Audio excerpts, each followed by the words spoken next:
aujourd'hui une longue introduction à la vie intérieure. Jusqu'ici, nous avons passé 7 cours. Le 8e va terminer la série. Et après-midi, c'est une deuxième série de cours qui commence, le cheminement proprement dit.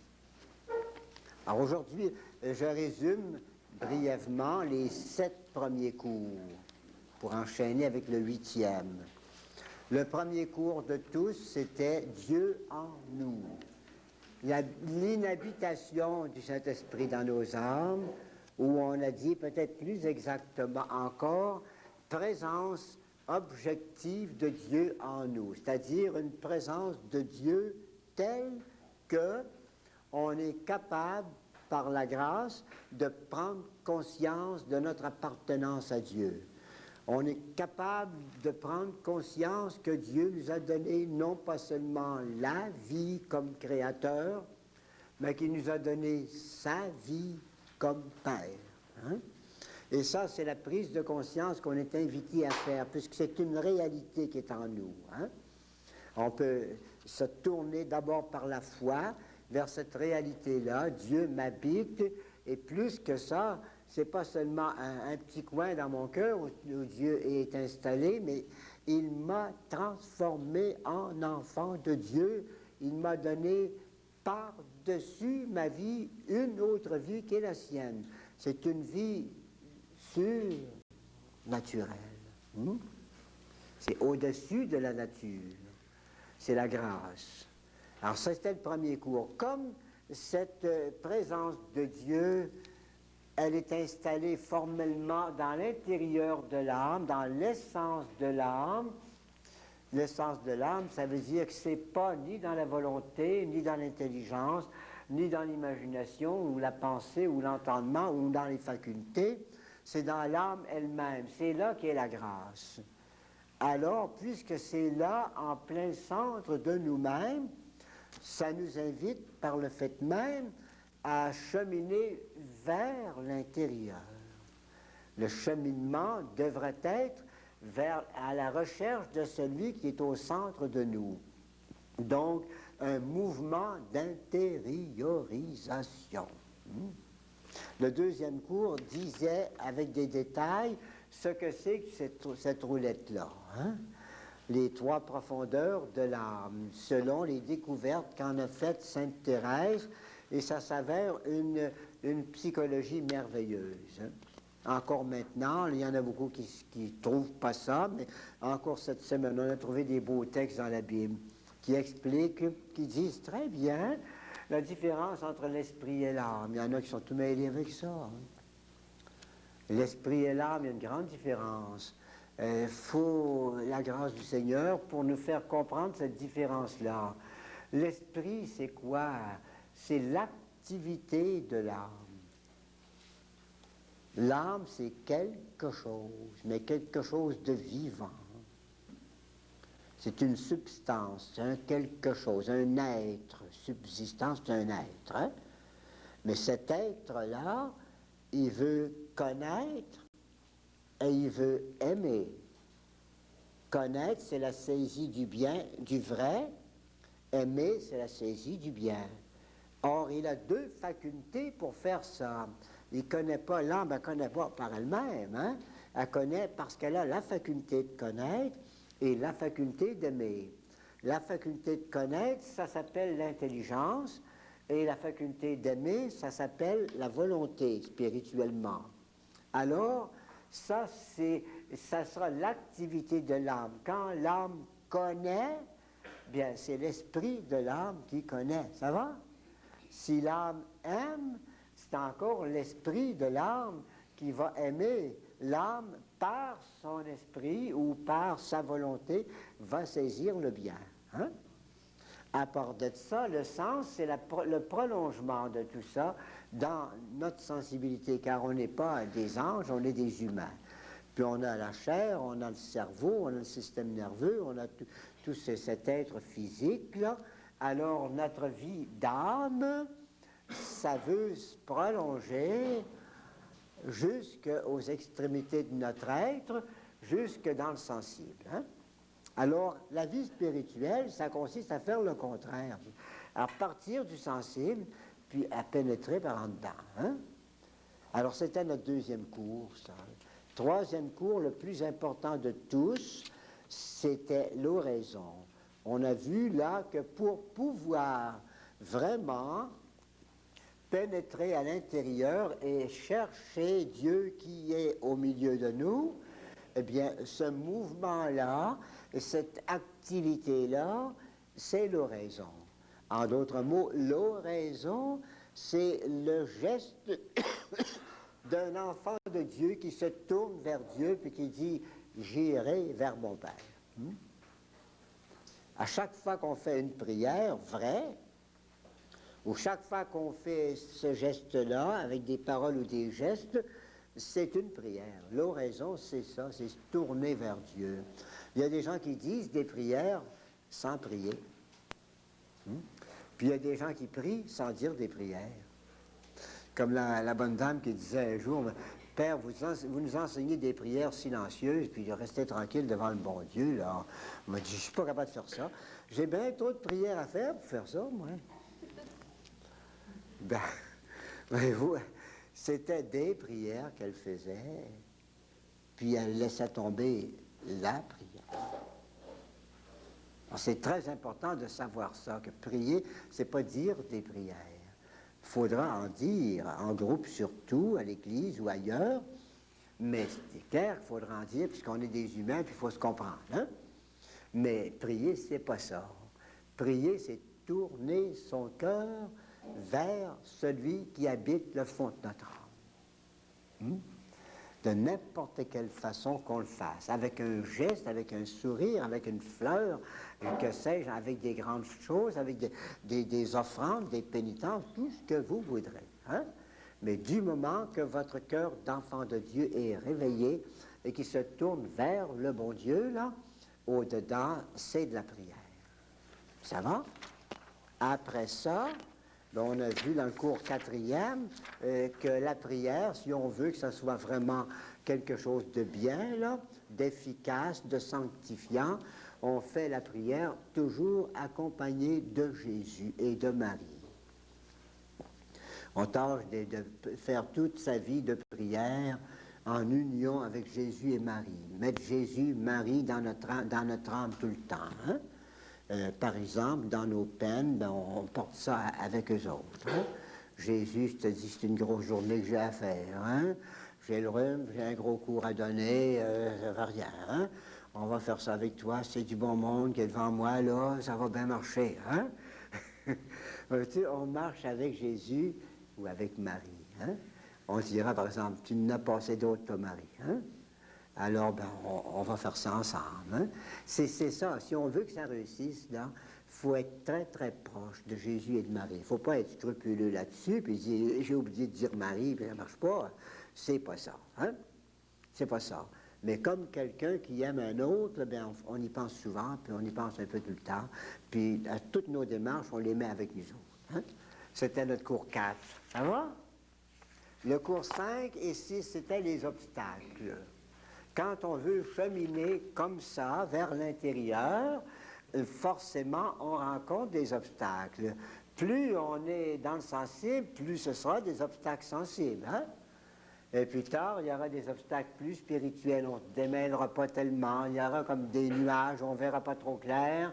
Mais enfin, il faut s'attendre à rencontrer des choses. Alors, il y a deux sortes d'obstacles qui peuvent nous nuire. D'abord, c'est nos défauts. Nos défauts, ça peut être l'orgueil, l'avarice, l'impureté, l'envie, la gourmandise, la colère, la paresse, l'impatience, toutes sortes de choses comme ça. Hein? Puis il faut se déprendre continuellement. Autrement, on est pris, on est toujours pris. Hein? Ça ne marche pas dans ce temps-là. Puis le deuxième obstacle qu'on rencontre souvent, ben, c'est Satan. Hein? C'était notre cours la dernière fois, cours 5, sous le nom de ascèse ou mortification, et le cours 6 sous le nom de lutte contre le démon. Alors, ensuite, nous avons vu aussi, la dernière fois, l'aboutissement de la vie spirituelle. Pourquoi se démener tant que ça? Qu'est-ce que ça donne? Où ça va nous mener? Au lieu de penser, comme plusieurs, que ça va nous mener direct au ciel, là, tu sais, c'est pas ça. Si vous embarquez sur le train de Jésus, il vous amène au Père, il vous amène au Tabor, mais des fois, il vous fait descendre la montagne pour trouver quoi? Pour trouver l'Église qui a besoin de nous, pour trouver des pécheurs qui ont besoin d'être convertis, des malheureux qui ont besoin d'être aidés, des pauvres, et ainsi de suite. Hein? Alors, c'est l'apostolat. C'était le dernier cours que nous avons vu la dernière fois. Donc, l'aboutissement de toute la vie spirituelle, normalement, c'est supposé nous mener pas seulement vers le Seigneur, mais nous amener aussi vers l'Église pour construire ensemble le royaume de Dieu. Hein? Alors, on peut dire avec un plein sens, notre Père, hein, qui est aux cieux, que ton nom soit sanctifié, que ton règne vienne, puis tout ça, que ton règne vienne. Hein? Alors, aujourd'hui, c'est la question du progrès spirituel. Cette grande question-là, beaucoup sont très inquiets de ça, ils se demandent s'ils font du progrès, s'ils avancent. D'autres n'ont aucune idée de ça. Ils pensent que de l'autre côté, il y a une trappe qui s'ouvre, et puis on tombe dans le ciel, puis tout le monde pêle-mêle. Hein? C'est pas comme ça.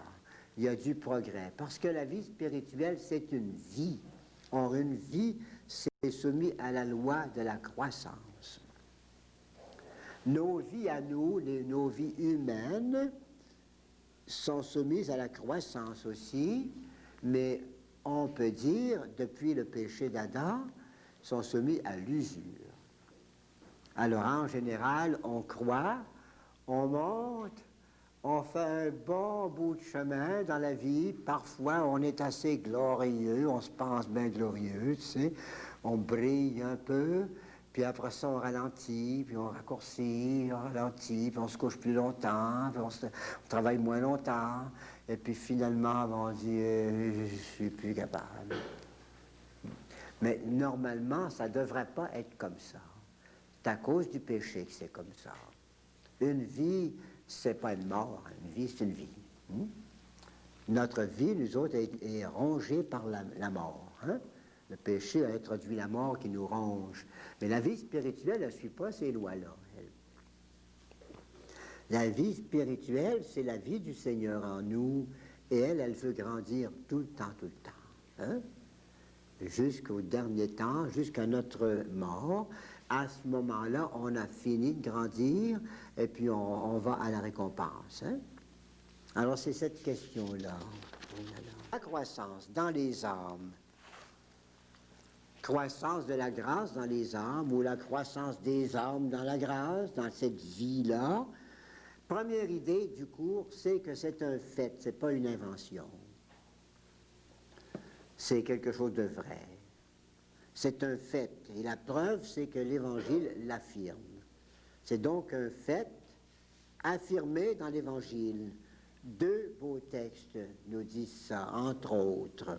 D'abord, en Saint Marc. Notre Seigneur dit, le royaume des cieux est semblable à une graine de moutarde. La graine de sénévé, c'est la moutarde, ça. Qui est la plus petite des semences. Du moins dans son pays. Il n'y avait pas de semence plus petite que c'est tellement petit. Alors, cette graine-là, vous la mettez en terre, dans un jardin, et puis ça va produire un potager, plutôt un plant, qui va dominer tout votre potager. Ça va être quasiment des petits arbres. Et jusqu'à devenir un arbre. Il faut faire attention aux mots, là, parce que c'est mal traduit. C'est pas un arbre, c'est pas un chêne, ni un peuplier. Hein? C'est parce qu'en latin, souvent, c'est le même mot qui veut dire un grand arbre puis un petit arbre, hein, puis un arbuste. Hein? Mais c'est un arbuste. On n'a qu'à aller voir en Palestine comment ça se passe. Hein? Alors, ça monte assez au milieu des autres plants du potager, là, bien plus encore que notre blé d'Inde monte. Hein? Ça monte assez pour faire une espèce de petit arbre sur lequel les oiseaux du ciel viennent se reposer. qu'est-ce que c'est que les oiseaux du ciel, là? Pas de mystère avec ça. Savez-vous ce que c'est que les oiseaux du ciel, là? Non? C'est les oiseaux.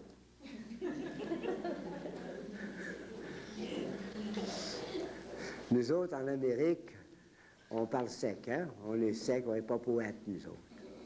Mais en Palestine, tout le monde fait de la poésie. Hein? Notre Seigneur avec les autres, puis peut-être mieux que bien d'autres. Hein? Alors, les oiseaux, bon, au lieu de dire un oiseau, les Juifs ne sont pas capables de dire ça. Ils disent les oiseaux que vous voulez, que vous voyez voler dans le ciel. Hein? C'est beau, hein? Ils disent pas un poisson. Ça, nous autres, on dit ça. Achète un poisson. Mais les Juifs, ils vont dire les poissons de nos rivières, hein? Ou les poissons de la mer. Hein?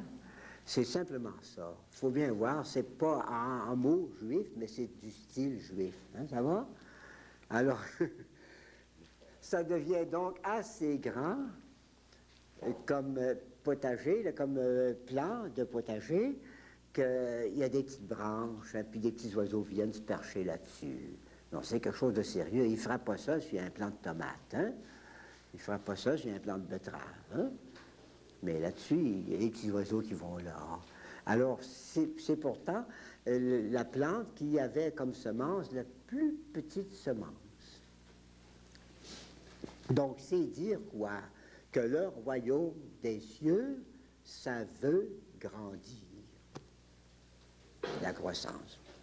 Vous avez une autre parabole de notre Seigneur dans Saint Matthieu, cette fois-ci, chapitre 13e, verset 33, la parabole du levain. Le royaume des cieux, dit Jésus, est semblable à du levain qu'une femme met dans 2 mesures de farine. Les mesures de farine, fatiguez-vous pas avec ça. Hein? C'est quoi? Ben, c'est un plat, simplement. Comme on dirait, nous autres, ils parlent avec des images, les autres. Hein? Ils ne diront pas un plat, c'est trop général. Ils vont dire un plat de 2 mesures. Comme on va dire, nous autres, ben, chez Diarrhée, ben, quel? Ben, 5 livres ou ben 20 livres, hein? C'est un seau de 20 livres. Bon, on dit c'est un 20 livres. Ben, alors, 2 mesures, c'était ça, hein? C'était la mesure, je pense bien, que les familles ordinaires avaient pour faire leur pain. Alors, petit Jésus a vu sa mère faire des galettes là-dedans. On met la pâte, c'est plat, là. Ça prend le fond, là, c'est plat, hein? Comme une crêpe, là, dans le fond. Puis elle met du levain là-dedans. Comment est-ce qu'ils mettaient ça, je ne sais pas, hein? Puis le petit gars, il regardait grandir ça. D'un coup, ça se mettait à gonfler. Même, ça veut déborder le plat. Vous savez, les 2 croûtes dans le pain, là? Il y a la croûte blanche puis la croûte noire, hein? Ben, pourquoi ces 2 croûtes-là? La croûte blanche, c'est celle qui épouse les formes du plat, hein? Du vase. 4 côtés. Puis quand ça déborde, ça gonfle assez que ça déborde le vase. Alors là, c'est directement sous l'influence du fourneau. Puis ça fait une croûte plus noire. Simplement ça. Hein, ça grandit pas mal. Alors, vous voyez, un gâteau ou un pain qui était au fond du plat, bientôt ça déborde. Mais c'est une comparaison qu'emploie Jésus. C'est toutes des choses comme ça dans son temps. Il avait vu sa maman faire des gâteaux, des pains. Hein? Alors, le royaume des cieux est semblable à du levain qu'une femme met dans la pâte, et puis alors ça va lever, ça va grossir. Hein? Alors, c'est ça le royaume de Dieu. Par conséquent, avec ces belles figures de son pays, notre Seigneur nous indique la croissance spirituelle. Maintenant, là, les théologiens commencent à réfléchir, hein? Les théologiens n'ont pas le droit de sortir de l'Évangile, mais ils réfléchissent là-dessus. Alors, ils se posent des questions. Comment ça se fait pour grandir? Comment est-ce que l'âme peut grandir? Comment se fait le progrès? Et là, ben, il y a peut-être plusieurs écoles de théologie, mais il y a l'école thomiste. Thomiste, c'est Saint Thomas d'Aquin, ça. La grande école thomiste, eux autres, ils prétendent et ça a bien du bon sens, c'est pas l'Évangile. Jusqu'ici, là, c'est sûr comme l'Évangile. Hein? À partir de maintenant, dans mon cours, là, c'est pas si sûr que l'Évangile. C'est des déductions, c'est de la théologie. On sort de là. Hein? Alors, les autres, ils disent, le développement de la charité habituelle s'acquiert par l'acte de charité. Vous voulez développer votre charité habituelle. En ayant la grâce sanctifiante, on a en même temps la charité habituelle, c'est-à-dire la vertu de charité. Hein? Alors, vous voulez développer cette vertu de charité, faites des actes de charité. Un habitus ou une habitude, un habitus, ça se développe par la répétition des actes. Et alors, les thomistes, ils vont plus loin. Ils disent, si vous voulez un progrès notable, vraiment remarquable, eh bien alors, il faut faire un acte de charité, pas un acte faible, on l'appelle remissus, j'ai marqué là, c'est un petit mot latin, un acte pas fort, hein? Ou bien, mais plutôt un acte fervent. Voulez-vous, je vais vous donner un exemple d'un acte de charité remissus, pas fort. Plusieurs vont le reconnaître très bien. Vous vous rappelez peut-être l'ancien petit chapelet du Sacré-Cœur qu'on mettait à la prière du soir. Hein? Vous vous rappelez ça, hein?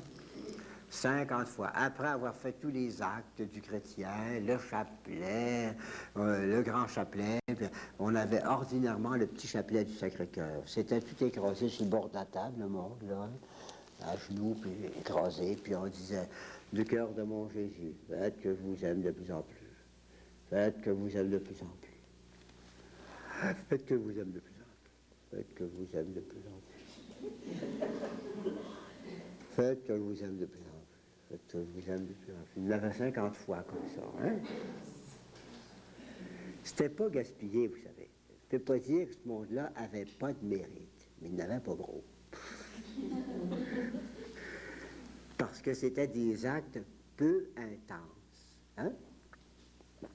Vous pouvez faire un acte intense de charité qui fait avancer beaucoup. Hein? Par exemple, vous avez une grosse épreuve, pas une petite épreuve comme tout à l'heure. Vous avez une grosse épreuve, puis vous dites, c'est dur à passer, ça. Tu sais, Jésus, si je n'étais pas pour toi, hein, là, je serais ça. Mais je t'ai dit que je t'aimerais jusqu'au bout, je vais tenir bon. Ça, c'est un acte d'amour intense. Hein? Bien, des actes comme ça vous fait avancer beaucoup. Si vous voulez une comparaison, hein? Dans la pratique, c'est comme ça. Vous avez des enfants à qui on fait apprendre le piano. Hein? C'est bien connu, ça. Hein? Les enfants apprennent le piano. Mais il y en a qui s'appliquent beaucoup puis qui apprennent vraiment le piano. D'autres, c'est pas ça. Ils ne veulent pas compter. Hein? Ils ne veulent pas prendre des leçons. Ils passent la petite leçon vite, vite, vite, puis après ça, ils essaient de jouer des petites chansons, des petits airs. Là, hein? Ils ne font jamais des pianistes. Pourquoi? Même s'ils pratiquent tous les jours, ils ne feront jamais des pianistes. Parce que leur pratique n'est pas une pratique intense. On dira, si tu veux devenir pianiste, un objectif, fais des pratiques qui sont des études, qui sont des efforts, quelque chose qui va te discipliner puis qui va te développer. Hein? Bien, c'est la même chose. C'est un développement d'habitus, ou d'habitude. Habitus, c'est le bon mot, de vertu. Hein? Développement de notre vertu de charité ou de notre amour du bon Dieu, ça va se développer avec des actes forts ou des actes intenses, et non pas de pauvres petits actes qui ne valent pas grand-chose. Hein? Bon, voilà une chose gagnée. Maintenant, une autre question, ça devient de plus en plus curieux, là. Est-ce qu'on peut reconnaître ce progrès, soit dans notre vie personnelle ou dans la vie des autres? Ah! Évidemment, ça reste obscur, parce que c'est du spirituel. Mais quand même, on peut dépister ce progrès à certains signes. Alors, c'est ici qu'arrive Sainte Thérèse avec son système. Hein? Sainte Thérèse d'Avila nous dit ceci: Dieu est la fin que nous devons atteindre. On est fait, dirait saint Augustin, pour Dieu. Pourquoi Dieu nous a-t-il créés? Pour lui. Hein? Dieu nous a fait pour toi, Seigneur, dit saint Augustin, et notre cœur ne se reposera pas tant qu'il ne t'aura pas trouvé. On est fait pour toi. Hein? C'est important, c'est le pourquoi. Hein? Alors Dieu, c'est lui la fin, c'est pour lui qu'on vit. Donc, atteindre Dieu, ben, c'est ça la perfection. Si vous n'atteignez pas votre perfection, votre fin, vous êtes un être manqué. Je suppose un homme qui dit à un de ses copains, il dit, t'as pas vu le beau char que j'ai dans mon garage? Ben, je sais pas, moi. Je te dis que j'ai quelque chose de beau. Alors, on va aller voir ça.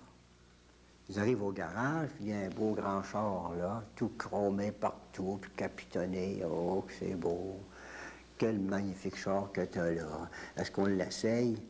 Ben, je regrette, mais il ne marche pas, mon char.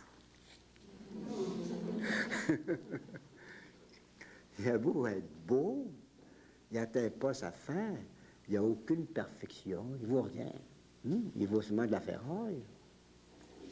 Vous savez, un jour, c'était mon professeur, ça, puis il a fait tirer aux élèves un crayon. C'était le commencement des crayons automatiques. Vous savez, on dévisse, là, puis le crayon sortait au bout. Hein? Alors, c'était le commencement. C'était un crayon en or. Il a fait tirer ça en classe. Puis c'est moi qui l'ai eu. Ben oui, hein? Mais c'était un crayon qui n'écrivait pas. Il ne l'aura pas fait tirer s'il avait écrit, je pense bien. Me débarrasser de ça. Hein? Alors, ce que j'ai fait, je l'ai donné à Saint-Vincent-de-Paul des élèves. Puis les autres, je ne sais pas qu'est-ce qu'ils n'ont fait. Pas intéressant, hein? Si ça n'atteint pas sa fin. On est fait pour Dieu. Si on manque Dieu, on est des êtres ratés. Hein? Alors ça, c'est le principe de Sainte Thérèse. C'est plein de bon sens. Hein? Donc, atteindre Dieu, ça sera ça, notre perfection. Maintenant, y a-t-il moyen d'atteindre Dieu à différents degrés? Certainement, c'est là qu'arrivent là, les études. Atteindre Dieu jusqu'à la transformation en lui, c'est le dernier terme de notre perfection. Parce qu'il y a moyen d'atteindre Dieu un peu, puis un peu plus, puis il y a moyen de l'atteindre jusqu'à nous transformer en lui, puis devenir des saints. Hein? Alors, il y a, dans cette perfection-là, il y a des nuances, puis des degrés de perfection dans la perfection. Hein? Ça me fait penser encore à une comparaison. Hein? Des gens qui arrivent de Rome, là, et puis on dit, « As-tu été voir le pape? » « Ah oui, on a vu le pape, on l'a vu de loin. » Un autre va dire, « Moi, quand je suis allé, on a été plus chanceux que ça parce qu'on est entré dans le Vatican. »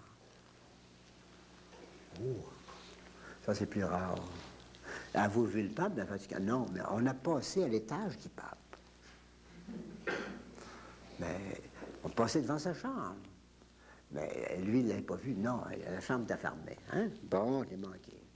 Un autre dit, ben moi, quand je suis allé, on a été plus chanceux que vous autres. Nous autres, on est allés, puis imaginez donc, la porte de la chambre du pape était ouverte, et puis c'était Jean 23, puis on l'a vu en passant. Et vous êtes-y parlé? Ben non, on continuait, nous autres, hein? Oh.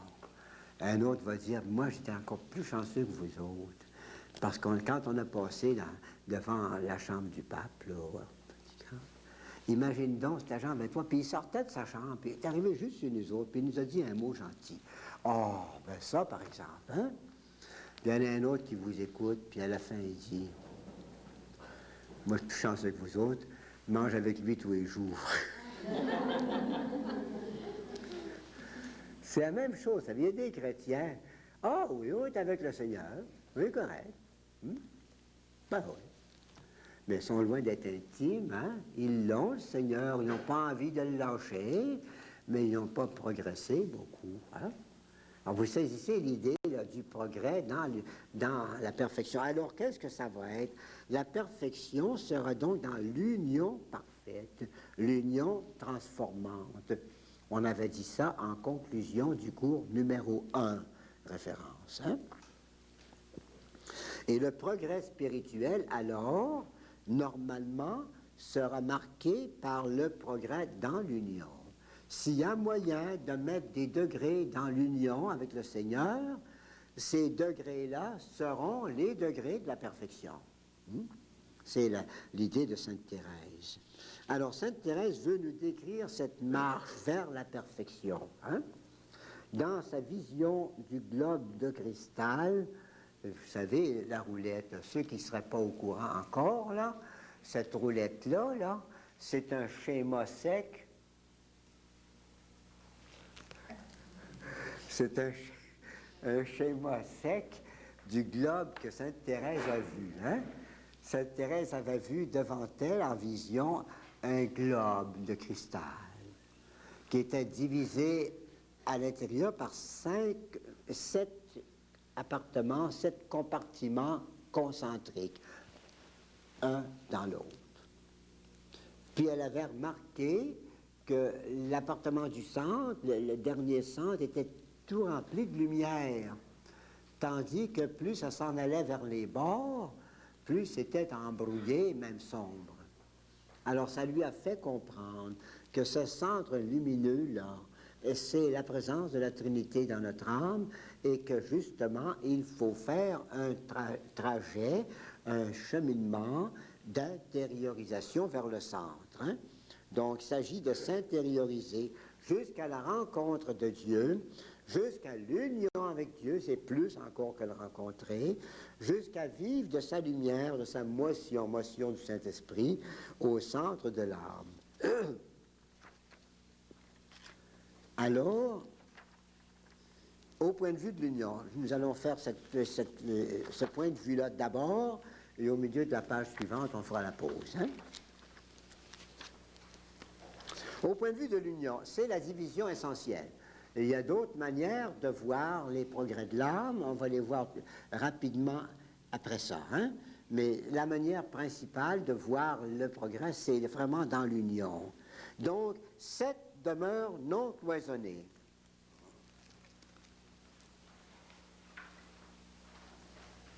Oui. Oh là là, il y a cette corde.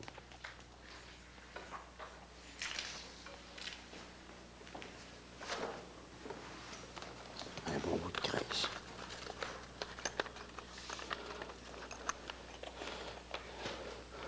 D'abord, un point de départ.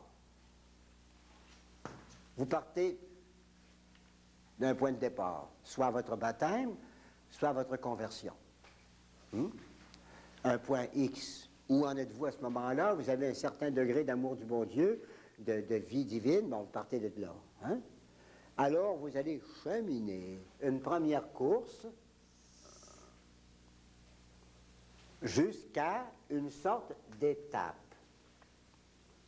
Vous allez cheminer un bon bout de chemin, là, puis vous allez avancer comme ça, puis à un moment donné, il y aura comme une étape qui va marquer tout ça. Alors, ça, c'est la première demeure ici. Tout le cheminement, c'est deuxième demeure. Et le point d'arrivée ici, troisième demeure. Et quand vous aurez fait ça, dans votre vie, vous avez parcouru l'âge, vous avez vécu l'âge des commençants. Remarquez que la plupart des chrétiens sont des commençants. Ceux qui sont plus que commençants, c'est rare, mais il en faut. Puis moi, je vais en chercher chez les laïcs. Il en faut, Bon, alors après ça, on ne s'arrête pas. Le Seigneur attire toujours davantage, alors vous repartez tout de suite. Encore un bon bout de cheminement, jusqu'à un nouveau point d'arrivée. Alors, le nouveau cheminement que vous faites, c'est quatrième demeure, puis le point d'arrivée, ce sera les cinquièmes. Vous voyez, ce n'est pas des cabanes, les demeures. Et là, de nouveau, vous allez repartir en course, parce que tant qu'on n'est pas rendu à l'union parfaite, on veut cheminer, et vous repartez encore jusqu'à un point final. Et vous aurez sixième demeure et septième demeure. Alors, ces étapes que je dis là, troisième, cinquième et septième, ce sont les degrés de l'union. Troisième demeure, c'est le premier degré d'union qui s'appellera union active, union à force d'efforts et de pratique de vertu. Le deuxième degré d'union en cinquième demeure, là, vous aurez reçu l'influence directe du Saint-Esprit. Ça commence après les troisièmes demeures, là, sérieux. Le Saint-Esprit s'empare de vous, vous fait cheminer intérieurement par des chemins imprévus, et puis vous amène à un deuxième degré d'union qui s'appelle l'union passive, ou qui s'appelle aussi l'union mystique, ou qui s'appelle, on dit souvent, la grâce d'union. Hein? C'est cinquième demeure. Deuxième grand degré d'union. Et puis, finalement, avec un nouveau parcours, pénible celui-là, c'est parce que c'est loin en dedans, puis on ne se démêle pas facilement. Vous cheminez encore toute une vie, tout un passage, là, jusqu'à l'union parfaite avec le Seigneur, l'union des septièmes demeures. C'est la sainteté. Ou l'union parfaite. Non, ce n'est pas des jeux d'enfants, c'est quelque chose de très, très, très sérieux. Hein? Alors, je vais reprendre ces idées-là sans le tableau, là. Voyez-vous, d'abord, un point de départ, vous l'avez au tableau, première demeure. Nous verrons ça après-midi. Deuxième, après ça, donc, trois étapes d'union. Donc, les troisièmes demeures, premier degré d'union, les cinquièmes, deuxième degré, et les septièmes. Hein? Pour arriver à l'union, trois trajets. Si vous aimez mieux un mot plus moderne, trois périodes de cheminement. On chemine dans trois périodes. On chemine dans les deuxièmes demeures, dans les quatrièmes et dans les sixièmes. Troisième, c'est pas du cheminement, c'est une gare. Vous avez cheminé, puis vous arrivez devant cette gare-là, vous dites, ben, c'est bien, on est rendu là, continuons. Hein? C'est pas un cheminement. Mais vous continuez votre cheminement après avoir passé cette étape-là. Troisième demeure, c'est toujours très bref. Tout de suite, vous embarquez en quatrième demeure, vous cheminez encore plus intérieurement, et puis après les cinquièmes, ça sera la même chose. Hein? Vous voyez, là? Alors, ce sont ces demeures-là, les trajets ou les périodes de cheminement qui vont constituer votre marche spirituelle, votre progrès. Les demeures 3, 5 et 7 diront la qualité de votre développement. Vous vous êtes développé jusqu'au troisième. Vous vous êtes développé jusqu'au cinquième ou jusqu'au septième. Hein? Alors, vous avez donc ces deuxième, quatrième et sixième demeures, les demeures les plus importantes. Hein? C'est là qu'on chemine. Période de transition. Transition dans le grand sens du mot. Non pas changer de chapitre, là. Hein? Ça veut dire transit. Passer d'un état imparfait à un état plus parfait. Vous verrez assez bientôt maintenant comment il y a une grosse différence entre les troisièmes demeures et les premières. Première demeure, c'est pas une image de perfection du tout. Ça fait pitié. On verra après-midi, ça va faire pitié. Venez pareil, hein? Puis en troisième demeure, c'est toute beauté, c'est un émerveillement de voir tout le trajet qui s'est fait. Mais pour arriver à un résultat pareil, il fallait cheminer. Et ce cheminement, c'était les obscures deuxièmes demeures. Il ne faut pas penser rien qu'aux beaux jours de sa vie. Il faut penser aussi au trajet pour y arriver. Hein? Alors, période de transition ou de préparation, période pénible et obscure, c'est là, évidemment, là que sont les épreuves. Les épreuves, vous avez pas ça à la troisième demeure, c'est un petit paradis. En cinquième, c'est encore plus beau. Hein? Les épreuves, vous avez ça dans le chemin, hein? Sur la route. Donc, en deuxième, en quatrième et en sixième. Hein? Période souvent très longue. C'est là qu'est le plus long, c'est là qu'est la marche. Hein? Période nécessitant une direction spirituelle attentive et paternelle. On a besoin d'être guidé. enfin les périodes les plus importantes. Alors vous avez à l'autre page, c'est exactement ça, hein? Un point de départ, c'est la même chose que je viens de vous dire, c'est exposé autrement. À la page 2, là, première demeure, c'est le point de départ. Un bond ou une course ou un cheminement, même chose, hein? Deuxième demeure, le trajet, ça sera dévotion sensible et sécheresse. C'est marqué par ces deux choses-là. Et l'étape que vous gagnez en troisième demeure, ce sera une étape de simplification, le triomphe de l'activité naturelle sous l'action de Dieu. Et comme je disais tout à l'heure, vous arrivez à un premier degré d'union qui s'appelle l'union active, union par répétition.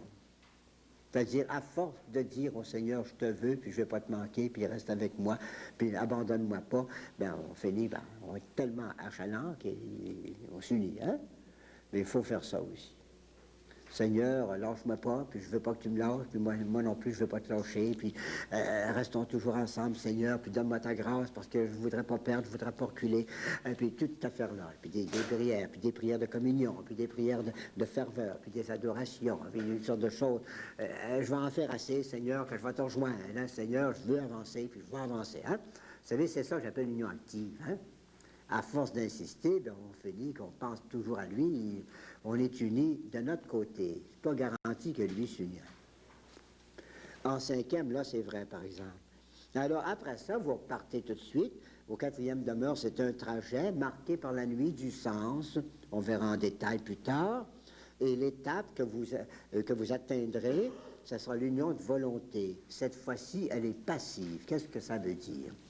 Ça veut dire que c'est plus vous, au cinquième demeure, qui vous faites des actes pour vous unir au Seigneur. C'est lui qui vous prend. C'est lui qui vous prend. Il vous saisit. Comme disait le livre des Cantiques, là, le Cantique des Cantiques, « Tenui et am ne dimittam » je la tiens, puis je la lâche pas. Je la laisserai pas partir. Hein? Il avait couru après sa bien-aimée, là, je l'ai, puis je la lâche pas. Hein? Ben, c'est un petit peu ça. C'est comme si le bon Dieu disait, là tu m'as approché tranquillement, j'ai pas voulu te rudoyer, mais tu as approché assez proche que j'ai la main sur toi, là. J'ai la main sur toi, puis je te possède. C'est beau. C'est déjà la sainteté commune. Pas la grande, grande sainteté, mais ça veut dire une vie chrétienne très bien réussie. Et là, ben, c'est pas tout. S'il nous a attrapés en cinquième demeure, c'est pour nous mettre à sa main. Et là, il va nous transformer pendant toutes les épreuves des sixièmes demeures. La nuit de l'esprit, et puis d'autres choses qui ne sont pas toujours épreuves cruelles, mais il y a des choses dures, puis il y a des choses moins dures. Il nous transforme, puis on arrivera à la grande sainteté, septième demeure. Ça va? Alors, vous remarquez aussi, avant de lâcher ça, que ces trois étapes d'union, ça correspond aux trois âges de la vie intérieure, puis aux trois profondeurs de l'âme. Hein? Voyez-vous, votre première demeure, vous n'êtes pas loin à l'intérieur, mais vous avez franchi toute cette région qu'on appelle le sens. Hein? Après ça, avec les quatrièmes demeures, vous pénétrez dans une profondeur nouvelle qu'on appelle l'esprit, pénétrez encore, et puis plus tard, dans un dernier, on appellera ça le secret même de l'âme, le secret même que l'âme, secret même pour l'âme elle-même. Elle ne connaît pas son secret. Hein? Puis le Seigneur nous invite dans ce dernier secret-là, dans le cellier, dirait-on, dans le livre des Cantiques. Hein? Alors ça va? Pause.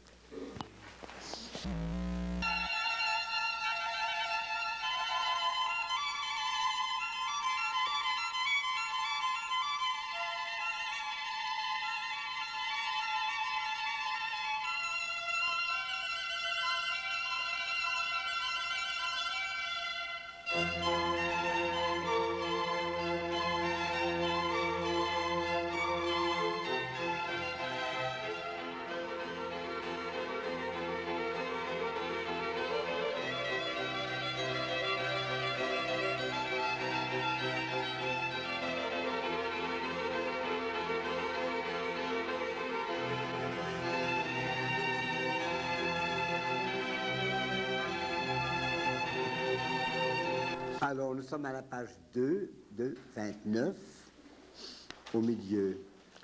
Il y a moyen aussi de développer la vie spirituelle, d'exposer le progrès de la vie spirituelle sous un autre angle.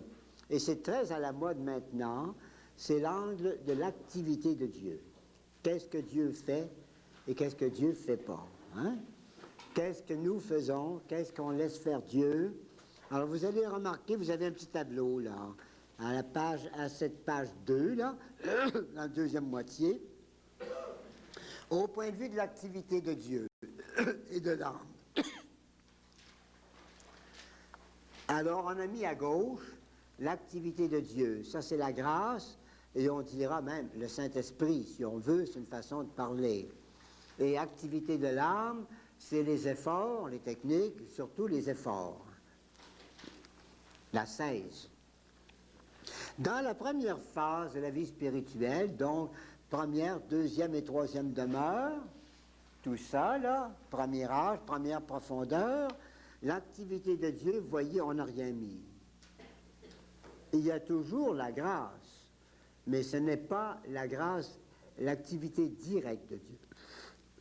En d'autres mots, ce n'est pas encore Dieu qui nous aide à travers les 7 dons du Saint-Esprit.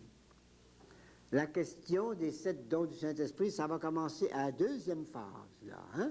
Si vous prenez la première colonne, après la première phase, vous tombez à l'activité prédominante de Dieu. Hein? Donc, dans la première phase, c'est surtout une affaire de l'activité de l'âme. C'est pour ça que ça s'appelle la phase active. Hein? Où Dieu travaille, mais très discrètement.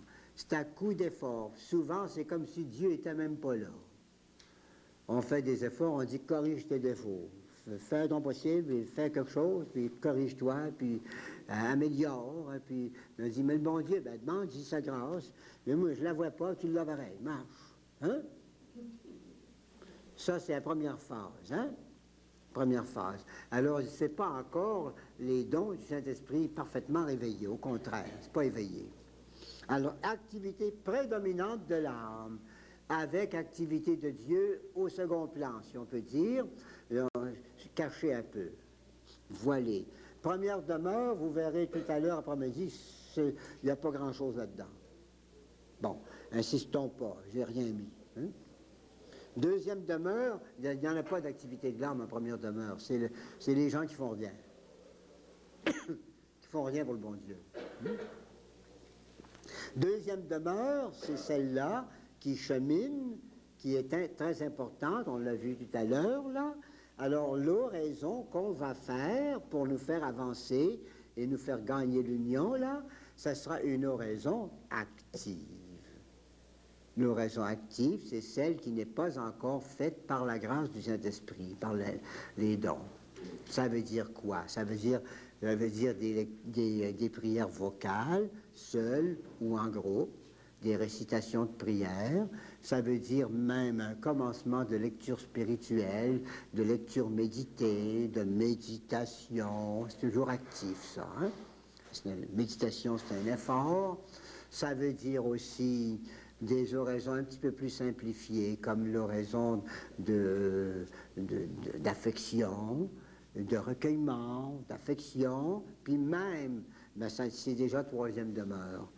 C'est encore une oraison active, qui s'appellera l'oraison de simplicité. Donc vous voyez, c'est des méthodes, c'est des cahiers, c'est des manières, c'est des exercices, c'est des détails, hein, et beaucoup d'efforts. Comme la plupart des fidèles. Ce qui se prêche, ça ne dépasse pas les deuxièmes demeures, habituellement. Dans la prédication courante, là.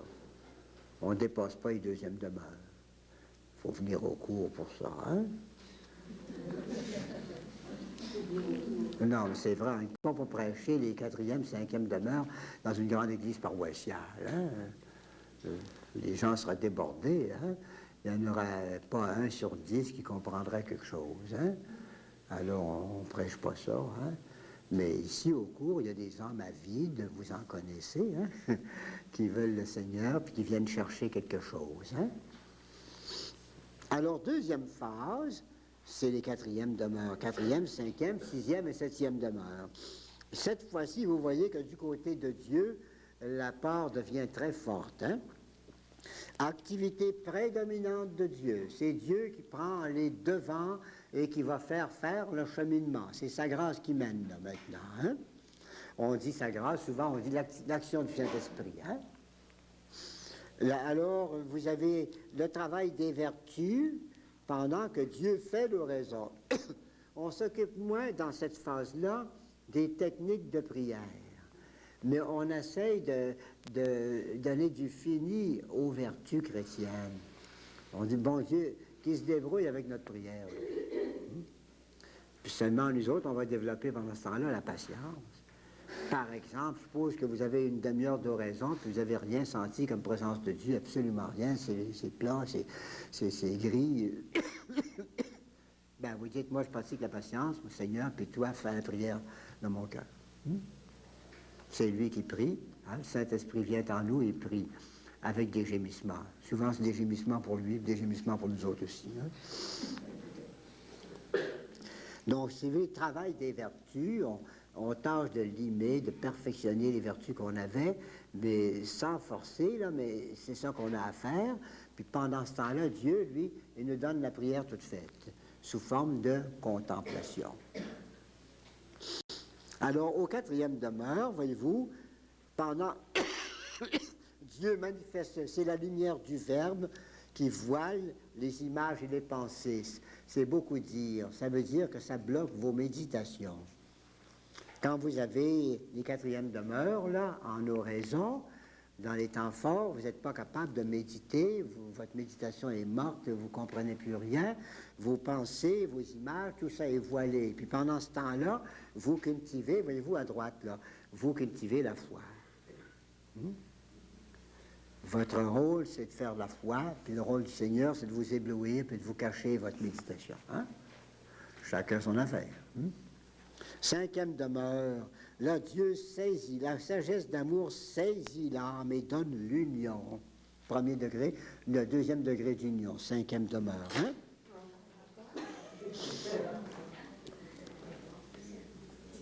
À ce moment-là, vous avez à pratiquer l'obéissance et l'amour de Dieu. Vous êtes unis au Seigneur, mais c'est ça qui est votre rôle. Hein?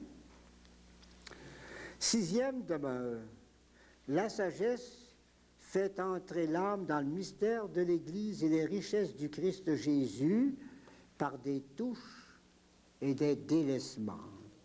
Des touches, c'est ce qu'il y a de plus sublime dans la vie spirituelle. À ce moment-là, si vous n'êtes pas fort, vous partez en extase.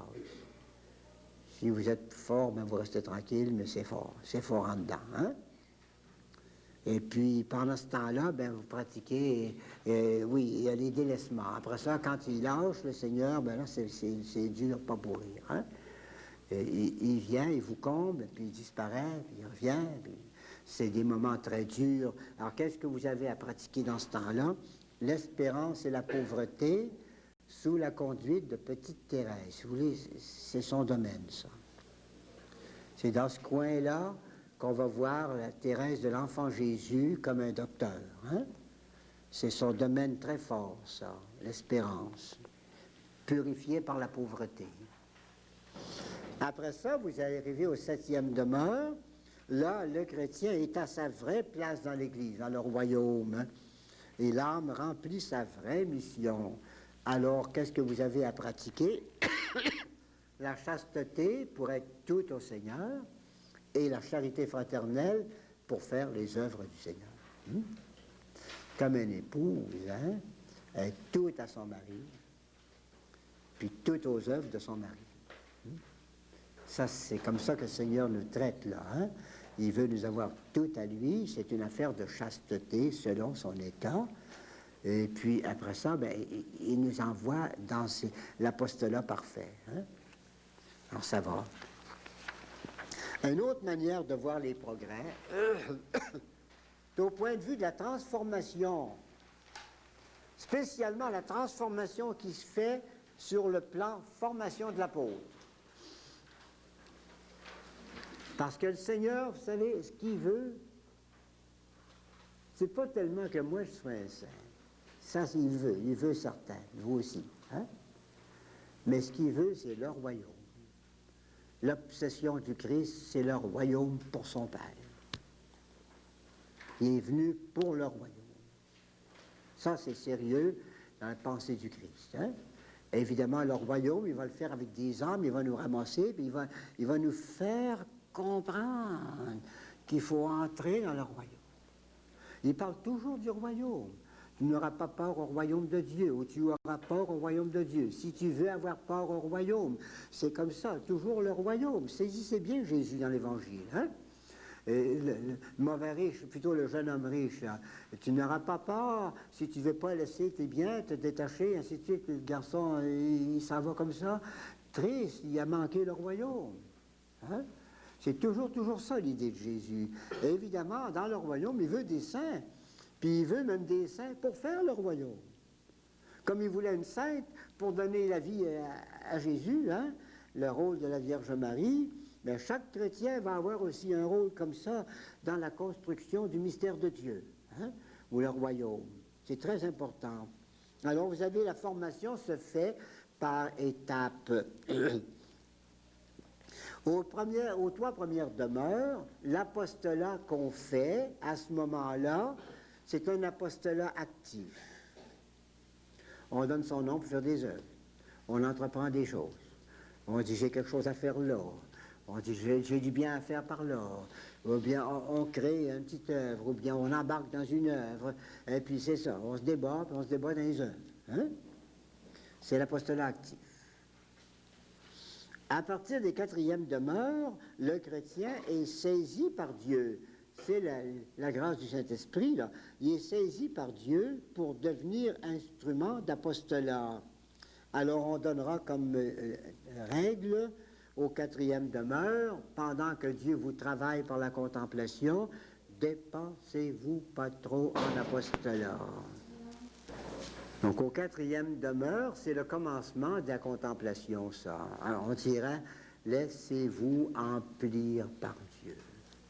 Laissez-vous remplir de sa grâce, puis de ses suavités, ses onctions. Faites des provisions de prière, mettez-vous devant le Seigneur. D'ailleurs, ordinairement, en 4e demeure, on n'a pas le goût de faire de l'apostolat. On a le goût de prier. On voudrait prier. Si on en a de l'apostolat, ben on ne trahit pas, mais on dit ça, je m'arrache à ma prière pour aller faire mon apostolat. Hein? Mais on aime mieux prier qu'autre chose. C'est parce c'est l'appétit, là. Hein? On se fait nourrir par le Seigneur. Puis après ça, au 5e demeure, l'âme est utilisable déjà. Elle est assez pleine du Seigneur pour pouvoir descendre vers les âmes et faire vraiment du bien. Mais elle n'ira pas comme avant, courir les œuvres. Elle ira verser le trop plein de sa vie de prière. Descendra. 6e et 7e demeure, 3e âge, la dernière formation de l'apôtre. Le chrétien, sous la conduite du Saint-Esprit, devient apôtre parfait, zélé, docile, puissant. C'est ce que vous voyez dans la vie des saints, là, hein, qui font des œuvres suivant des fondations d'église, fondations de communauté, fondations de grandes œuvres, et ainsi de suite. Ils sont pris par le Seigneur. Hein. Maintenant, le petit mot, la conscience que vous avez au milieu de la page, c'est pas sa place. Ce paragraphe-là, c'est pas sa place. Il viendrait après 4. Hein? Il viendra à la fin de la page. Il a été mal ajusté. Sauter tout de suite à 4. Le développement de la vie spirituelle, si vous voulez, d'après les classifications ordinaires ou classiques. Là, hein? Ici, c'est un tableau que je fais exprès pour corriger certaines manières de voir la vie spirituelle. Vous savez, autrefois, dans le temps de Saint-Augustin, là, 5e siècle, on distinguait très simplement les 3 âges de la vie spirituelle. On disait les commençants, les progressants et les parfaits. Ben, c'est ça la vie, hein? Plus tard, avec des siècles plus tard, on a introduit une autre manière, une autre mentalité, puis on s'est mis à distinguer les 3 âges. On dit la voie purgative, la voie illuminative et la voie unitive. Et là, il y a quelque chose qui est faux, qui sonne faux. Je n'aime pas du tout cette affaire-là. Alors, ça va marcher si je le mets comme le tableau. J'ai combiné deux tableaux, là. Hein. Voyez-vous, il y a un tableau qui se lit en descendant. Hein. Période, non, plutôt voix, on pourrait mettre voix au bout. Voix purgative, voix illuminative et voix unitive. C'est ici, ça descend. Hein. L'autre manière de lire le tableau, c'est sur l'autre sens. Hein. À l'horizontale, vous avez la voie des commençants, l'âge des commençants, des progressants, puis des parfaits. Hein? Alors, si on veut prendre voie purgative et garder ça juste pour les commençants, c'est faux. C'est faux. On dit souvent, quand tu auras fini ta voie purgative, tu prendras ta voie illuminative. Il y a quelque chose de faux là-dedans. Parce que la purification, c'est pas rien que pour les commençants, c'est pour tout le temps. La même chose, l'illumination, c'est pas rien que pour les grands progressants, mais c'est pour même les commençants. Chacun sa part là-dedans. Par conséquent, c'est une division que je n'aime pas du tout. Je la garde parce qu'elle est dans beaucoup de livres, mais je la rectifie en mettant le tableau sur l'autre sens. Regardez bien là. D'abord, on la veut, la classification voie purgative. Bien, regardez, la voie purgative des commençants, où est-elle? Elle est en deuxième demeure. 2, sous forme de sécheresse, puis on pourrait dire aussi sous forme de mortification. On pourrait ajouter ça. Hein? La voie purgative, ça n'est pas rien pour les commençants, prenez chez les progressants. Ça sera la nuit du sens en quatrième demeure 4, quatrième demeure, la nuit du sens. C'est avancé, ça. Ben, c'est déjà pas mal avancé, mais c'est encore la voie purgative. Puis aller plus loin, chez les parfaits, dernier âge, la sixième et septième demeure, il y a encore la voie purgative en pleine nuit de l'esprit, puis souvent ça dure des années, ça. Alors, disons pas que la voie purgative, c'est rien qu'une petite affaire de commençant. J'aime pas ça parce que ça fausse les idées d'abord, puis ça fausse les efforts. Hein? On espère avoir fini de se purifier, puis souvent on est au commencement seulement de ces purifications. Hein? Alors, c'est faux. La même chose pour la voie illuminative, là. On disait, la voie illuminative, ça pourrait aller avec les quatrièmes demeures. Mais avant, il y a moyen d'avoir un peu d'illumination. Déjà, dans troisième demeure, les chiffres, c'est ça, hein? On a l'oraison de simplicité, qui est une sorte de contemplation active. Hein? Vous avez ensuite, formellement, la voie illuminative en quatrième degré, en quiétude, hein? C'est la contemplation de quatrième degré, ça, quiétude. Contemplation, quatrième degré, quatrième demeure. Puis vous avez encore la voie illuminative, encore plus forte, très forte, dans les fiançailles spirituelles au sixième demeure, à la fin des sixièmes demeures. Puis pourquoi pas, même dans l'union transformante, c'est jamais plus clair que ça. Hein? Donc, illumination, si on réserve ça rien que pour le milieu de la vie spirituelle, ça aussi c'est faux. Hein? J'aime mieux l'autre, l'autre manière. La voie unitive. La voie unitive, c'est pas rien que les septièmes demeures. Je viens de vous le montrer tout à l'heure. Même en troisième demeure, on a un premier degré d'union. Ben, c'est la voie unitive, ça. Hein? Et puis en cinquième demeure, vous avez l'union de volonté. Ben, c'est l'union. Souvent, on l'appelle l'union. C'est bien unitif. Puis c'est la deuxième période. Puis vous avez surtout la troisième période, qui est l'union transformante. Alors, je pense qu'on est plus juste avec le tableau corrigé par le haut. Le haut, hein? C'est plus vrai. Maintenant, un petit mot final, là, ça va aller vite. Oh oui, si vous voulez remonter au paragraphe qu'on a sauté, là, conscience psychologique de cette transformation. Ça veut dire, est-ce que vous avez connaissance quand vous vous transformez puis que vous avancez? Indépendamment des faveurs extraordinaires qui produisent des chocs et qui laissent leurs blessures bienfaisantes et constatables, c'est-à-dire il y a certaines faveurs du Seigneur qui font un choc. Quelqu'un, par exemple, qui a sa première extase puis qui est 3 jours sans connaissance, c'est tout un choc, hein?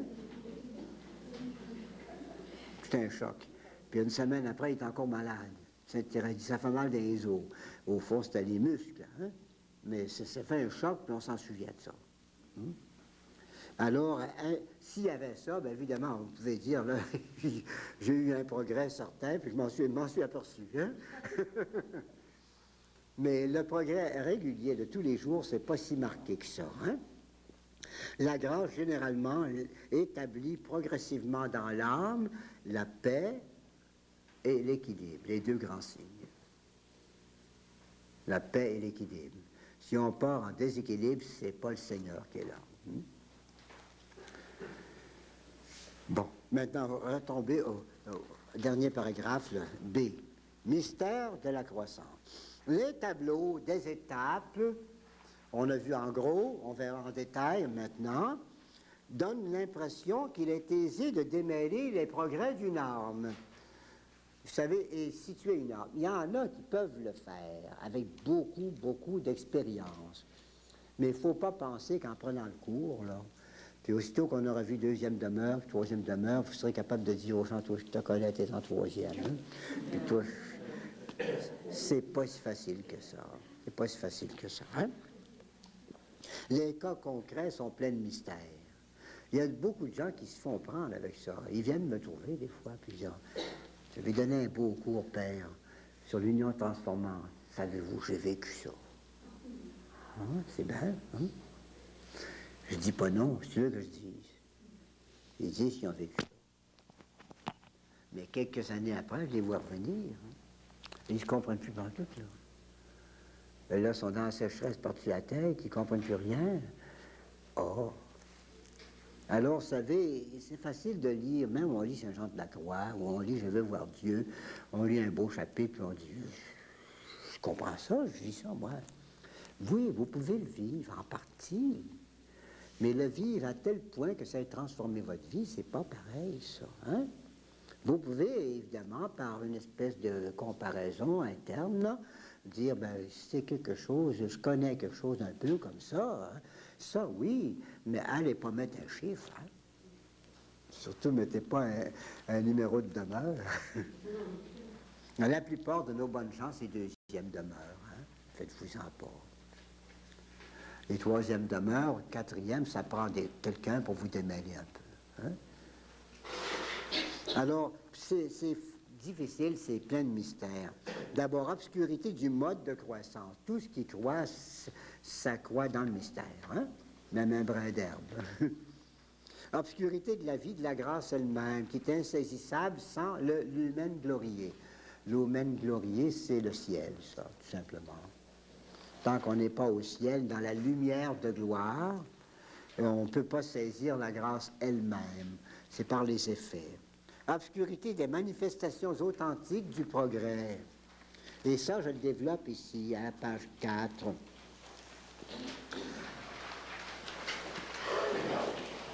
D'abord, les signes de progrès, les vrais, là, hein? Difficiles à observer. Donc, manifestation difficile à observer, irrégulière.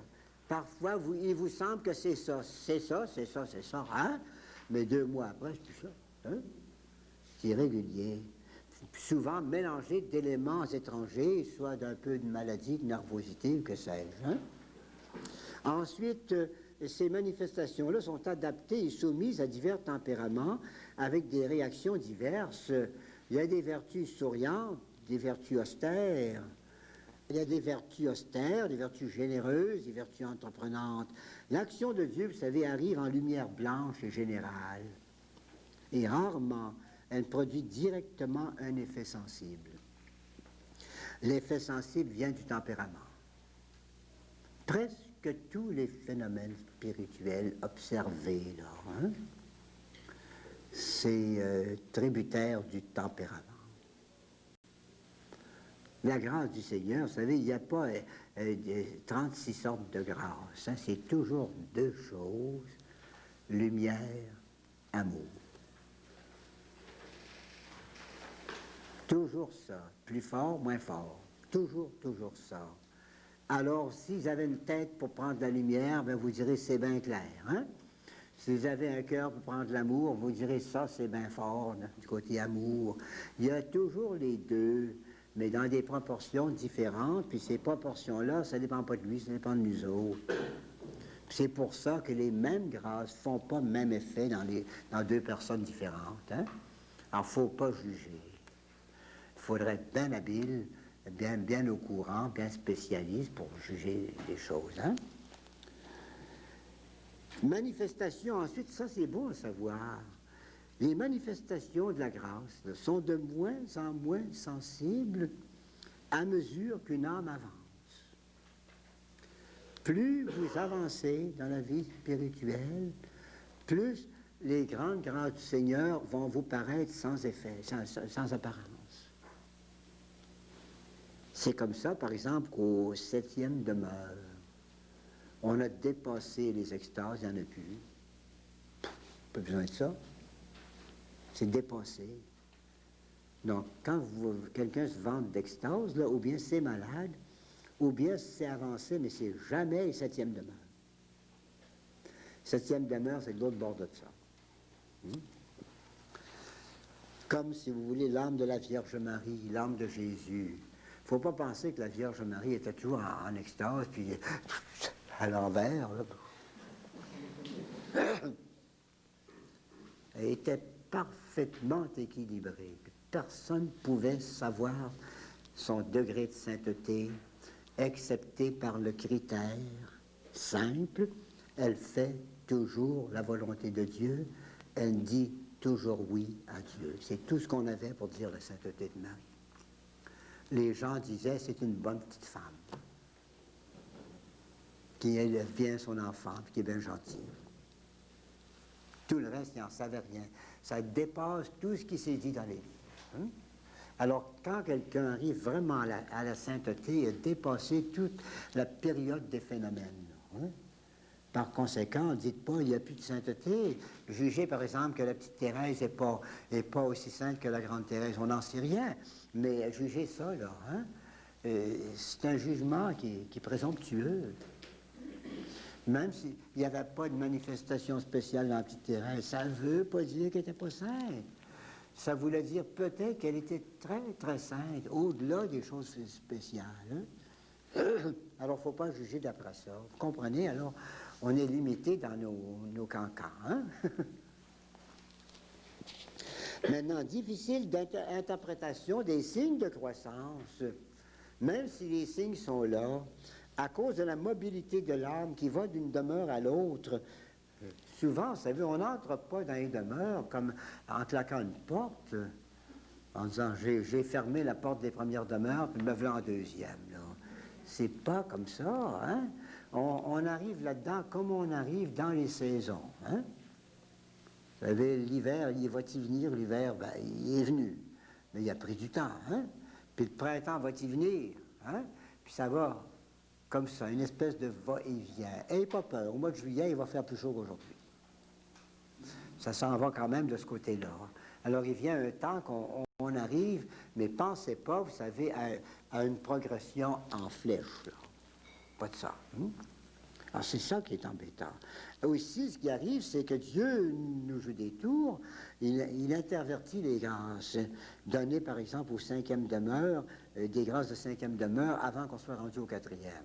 Ça arrive occasionnellement. Ça arrive assez souvent même, qu'il donne une grâce qui appartiendra au 4e demeure. Il va donner ça au commencement de la conversion. Puis après ça, ben, on tombe dans le gris. Liberté de Dieu, ce qui nous déconcerte. Il donne comme il veut. Parfois, une âme gagne en 1 an autant qu'une autre en 20 ans. Pourquoi tout ça? Des choses, des personnes plus rapides que d'autres. Est-ce que c'est parce qu'une âme aura une mission particulière? Des fois, ça va vite. C'est une raison, ça, qui explique les précipitations de Dieu. Par exemple, pourquoi est-ce que les apôtres, les 12 apôtres, sont arrivés en 6e demeure le jour de la Pentecôte? Du premier coup. Saint-Esprit arrive, puis ils là tous en 6e demeure. Puis Saint Paul, après sa grande vision, en 6e demeure. Pourquoi ça? Savez-vous pourquoi? Parce que ça pressait. ne fallait pas attendre 50 ans avant que les apôtres se sanctifient. Hein? On avait besoin de saints pour gouverner l'Église au début. Alors, c'est apprécié, on a fait vite. Le Seigneur a tous ses secrets, d'ailleurs. Hein? L'intercession, peut-être aussi, ça va mieux dans un cas, puisque quand on n'a plus prié pour quelqu'un que pour d'autres. Il y a bien des gens, par exemple, qui doivent leur sanctification rapide à leur maman, à leur papa, le sacrifice du papa, les prières de maman, hein? Ou peut-être les prières d'une bonne marraine, d'une bonne personne, hein? Ou d'une bonne religieuse des fois. Hein? Beaucoup de prières, ça peut attirer beaucoup de grâce. Et en tout cas, le dernier mot, c'est la volonté de Dieu, il est libre. Il faut renoncer à une étude, à une classification stricte. Dans l'obscurité, on va essayer de faire quelques jalons. Au moins, admettons la croissance. Et les jalons qu'on verra, là, ce sont les demeures, ce sont moins une continuité, un chemin tout droit, un corridor, hein? Moins une continuité que des signes lumineux, disons des balises. Vous savez ce que c'est des balises? Non? Des petits arbres plantés dans la glace. On n'est pas pour mettre un chemin de ciment sur le fleuve, hein? On met un petit arbre de place en place, puis on y vise part d'un, puis vise l'autre, hein? Comme les bouées pour les bateaux, hein? Ben, c'est ça les demeures, en somme, hein? Alors, on arrive à telle chose, il semble bien qu'on a atteint telle chose, bien, guettez-vous, il y a un autre plus loin, hein? Puis en attendant, ben, ça fait ça. Hein? Oui?